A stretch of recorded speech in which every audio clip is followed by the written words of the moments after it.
Imagine governar o maior império do mundo, tomar decisões que afetam milhões de pessoas, enfrentar guerras, traições e uma das piores pragas da história, e ainda assim manter a serenidade. Esse era Marco Aurélio, um imperador que carregava nas costas o peso do destino de Roma, mas que nunca permitiu que a ansiedade tomasse o controle de sua mente. Em tempos modernos, onde a ansiedade se tornou uma epidemia global, suas lições são mais valiosas do que nunca. Marco Aurélio não era apenas um imperador, ele era um filósofo. Seu diário pessoal, que hoje conhecemos como Meditações, revela sua batalha diária contra o medo, a incerteza e a pressão. Ele escreveu essas palavras não para impressionar os outros, mas para lembrar a si mesmo de como manter a calma diante do caos. Hoje, vamos explorar como Marco Aurélio lidava com a ansiedade e como podemos aplicar seus ensinamentos na nossa vida moderna. Uma das principais ideias de Marco Aurélio era simples: você tem poder sobre sua mente, não sobre eventos externos. Perceba isso e encontrará a força. Essa frase resume a essência de como ele enfrentava a ansiedade. Ele entendia que a preocupação vem de tentarmos controlar o que não pode ser controlado. Quantas vezes nos pegamos ansiosos por coisas que estão completamente fora do nosso domínio? O trânsito, a opinião dos outros, o futuro incerto. A primeira lição de Marco Aurélio é que devemos focar apenas no que podemos controlar: nossas ações, nossos pensamentos e nossas reações. Para reforçar essa ideia, ele praticava um exercício mental chamado dicotomia do controle. Antes de se preocupar com algo, ele se perguntava: isso está sob meu controle? Se a resposta fosse não, ele conscientemente escolhia não se preocupar. Esse método é amplamente utilizado hoje em técnicas de terapia cognitivo-comportamental. Quando enfrentamos a ansiedade, podemos fazer o mesmo exercício: listar tudo o que nos preocupa e separar o que está ou não ao nosso alcance. Outra estratégia poderosa de Marco Aurélio contra a ansiedade era o conceito de negatividade premeditada. Ele acreditava que devemos antecipar dificuldades para não sermos pegos de surpresa. Isso não significa ser pessimista, mas sim estar mentalmente preparado para qualquer cenário. Antes de uma batalha, ele imaginava todas as possibilidades ruins e pensava em como reagiria. Assim, quando a adversidade chegava, ele já estava emocionalmente preparado. Podemos aplicar isso hoje nos nossos desafios diários.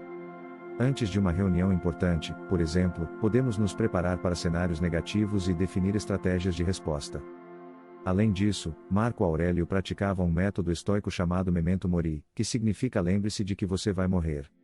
Isso pode parecer mórbido à primeira vista, mas é uma das formas mais poderosas de reduzir a ansiedade. Ele sabia que todo medo é, no fundo, o medo da perda. O medo de perder o emprego, a reputação, a saúde. Mas quando reconhecemos a transitoriedade da vida, percebemos que a maior parte das nossas preocupações são pequenas e temporárias. Ao aceitar a mortalidade, aprendemos a viver plenamente e sem medo. Outro aspecto fundamental da filosofia de Marco Aurélio era a disciplina mental. Ele acreditava que a mente precisa ser treinada diariamente para resistir às emoções negativas. Ele escreveu: se algo externo te causa angústia, não é o evento em si que te perturba, mas sua interpretação dele. Essa frase reflete o que hoje a ciência comprova sobre a relação entre pensamento e emoção. Quando interpretamos algo como uma ameaça, nosso cérebro reage com ansiedade. Mas se conseguimos mudar nossa percepção, podemos mudar nossa resposta emocional. Para aplicar isso na vida real, podemos praticar a reestruturação cognitiva. Sempre que sentirmos ansiedade, podemos questionar nossos pensamentos: isso realmente é um problema? Eu tenho evidências para acreditar nisso? Muitas vezes, percebemos que estamos exagerando cenários e criando sofrimento desnecessário. Outro hábito essencial de Marco Aurélio era a autodisciplina. Ele sabia que a mente precisa ser fortalecida com hábitos diários. Um de seus métodos era a escrita. Todas as manhãs, ele escrevia em seu diário para organizar seus pensamentos e lembrar-se dos princípios filosóficos que guiavam sua vida. Hoje, a prática do journaling é amplamente recomendada para controlar a ansiedade. Escrever sobre seus medos e preocupações ajuda a reduzir sua intensidade e trazer clareza mental.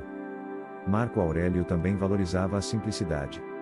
Ele evitava excessos, luxos desnecessários e distrações. Ele sabia que uma vida simples reduz a ansiedade porque nos liberta das preocupações superficiais. No mundo moderno, somos constantemente bombardeados por estímulos, redes sociais, notícias alarmantes. Praticar o minimalismo digital, reduzir o consumo de informações e focar no essencial pode trazer mais paz mental. Outro aspecto interessante era sua visão sobre a opinião dos outros. Ele escreveu: as opiniões e ações dos outros não podem me afetar, a menos que eu permita. Essa lição é fundamental para quem sofre de ansiedade social. O medo do julgamento alheio muitas vezes nos impede de agir. Mas se entendermos que as opiniões dos outros são projeções de suas próprias inseguranças, nos libertamos dessa preocupação. Por fim, Marco Aurélio nos ensina que a ansiedade pode ser superada ao viver uma vida baseada na virtude e no propósito. Ele acreditava que a maior paz de espírito vem de agir corretamente, independentemente das circunstâncias. Quando temos um propósito claro e seguimos nossos valores, as incertezas perdem força. Se queremos aplicar os ensinamentos de Marco Aurélio à vida moderna, podemos começar com alguns passos simples. 1. Praticar a dicotomia do controle e focar apenas no que podemos mudar. 2. Exercitar a negatividade premeditada para estar preparado para desafios. 3. Lembrar-se da transitoriedade da vida para reduzir preocupações triviais. 4. Reestruturar nossos pensamentos sempre que sentirmos ansiedade. 5. Criar o hábito da escrita para organizar a mente. 6. Reduzir distrações e praticar a simplicidade. 7. Libertar-se da preocupação com a opinião dos outros. 8. Viver com propósito e seguir princípios sólidos. Marco Aurélio enfrentou desafios muito maiores do que os que enfrentamos hoje, mas encontrou serenidade ao cultivar uma mentalidade forte. Se conseguirmos aplicar seus ensinamentos, podemos encontrar essa mesma paz interior. Agora eu te pergunto, qual dessas lições você sente que mais precisa aplicar na sua vida? Deixe seu comentário e compartilhe esse vídeo com alguém que também precisa ouvir essa mensagem.